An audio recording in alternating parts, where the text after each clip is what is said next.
who are doing that. These relationships and partnerships are critically important to our security. They're a force multiplier for us.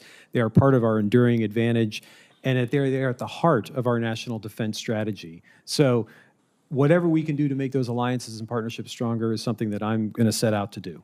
Thank you. Thank you. Mr. Chairman.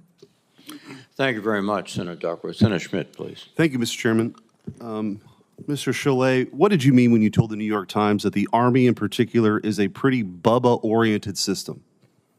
Thanks, Senator Schmitt, for the question. I really appreciate it. As I mentioned earlier, I was referring to the importance of mentorship and leadership. It was sort of a colloquial way to say that mentors and leaders really matter. Well, you could have said that, but you didn't. The Merriam-Webster defines it as very simply as redneck, and offers that the term is, quote, informal and often disparaging. It also cites the word's origin as a, quote, stereotypical nickname of Southern white males. You understand how that might be offensive? I do, Senator, and that was certainly not my intent in using Right. that. And you're asking to be promoted to the number 3 position at the Department of Defense. There are recruitment challenges. I'm sure that there are Southern white males who might like to join the military. Do you think this is helpful in that recruitment effort? Senator, I think the most important thing we can do to have good recruitment is ensuring that we have good, strong leadership, which was the point I was trying to make. Right. Do you think lobbing a slur their way is helpful with that?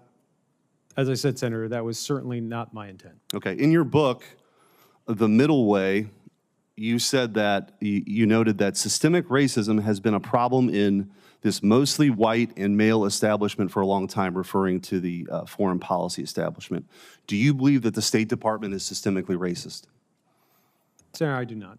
Do you believe that the Department of Defense is systemically racist? Senator, I do not. Do you believe that our armed services are systemically racist? Absolutely not. Okay. I want to turn your attention to another topic. You're familiar with the department's Global Engagement Center? The Department of State's Global Engagement. Yes, Right. I am. Yeah. And working with the Election Integrity Project? Only vaguely familiar with that, Senator. Okay. Well, it happens to be that in the Missouri versus Biden lawsuit that I happen to know something about as Missouri's Attorney General, the State Department was specifically part of this in their effort to censor Americans. And Judge Doherty, in his order, when he issued the injunction, noted that the Election Integrity Project, all 21 of the repeat spreaders of so-called disinformation were conservative or right-wing political, had conservative or right-wing political views and supported President Trump. Of those 21 included President Trump, Eric Trump, Breitbart News, and Sean Hannity.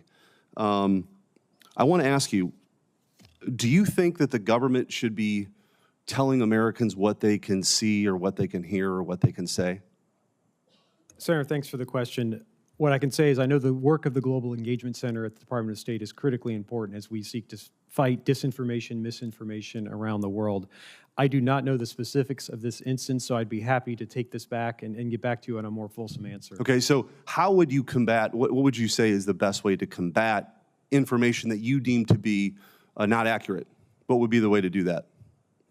Well, when it comes to foreign source misinformation, it means exposing let's talk about political viewpoints of Americans, because that's really what this case is about.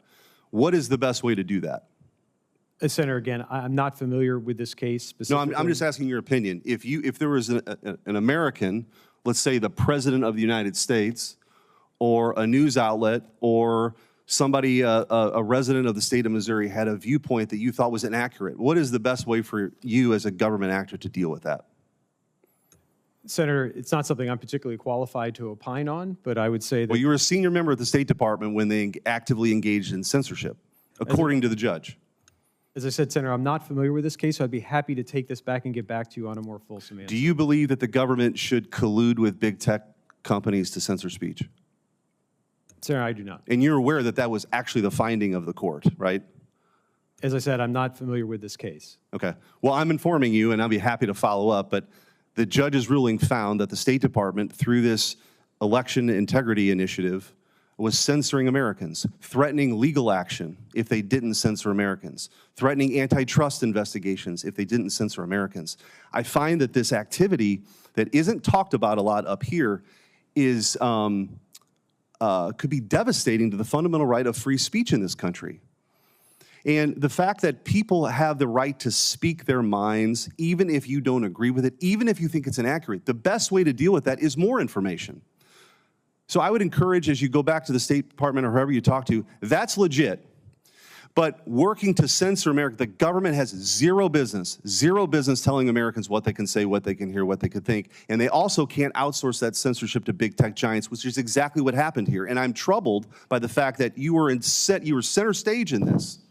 Your comments that we talked about aside, the State Department was actively working with big tech giants to shut down American speech.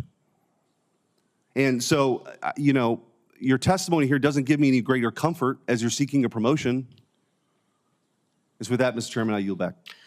Thank you, Senator Schmitt. Senator Sullivan, please. Thank you, Mr. Chairman, and to our nominees, thank you. And